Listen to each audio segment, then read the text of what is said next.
মাননীয় প্রধানমন্ত্রী জনাব তারেক রহমান এমপি, বাংলাদেশের মাননীয় প্রধান বিচারপতি, গণপ্রজাতন্ত্রী বাংলাদেশ সরকারের মাননীয় মন্ত্রী এবং মন্ত্রীবর্গ,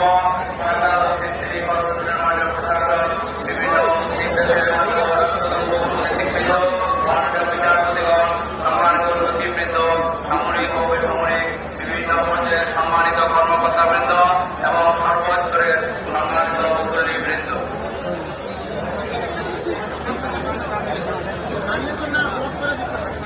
সম্মানিত মুসল্লিয়ানিরা, আমরা ইতিমধ্যে জেনেছি সকাল 8:30টায় আমাদের ঈদের জামাত অনুষ্ঠানের এই পর্যায়ে পবিত্র ঈদ উল ফিতরের গুরুত্ব ও তাৎপর্য বিষয়ে বয়ান, ঈদের জামাত পরিচালনা, খুতবা প্রদান এবং দোয়া ও মোনাজাত পরিচালনা করবেন বাইতুল মুকাররম জামি মসজিদের সম্মানিত খতিব আল্লামা মুফতি মাওলানা মোহাম্মদ আব্দুল মালিক হাফিজাহুল্লাহ।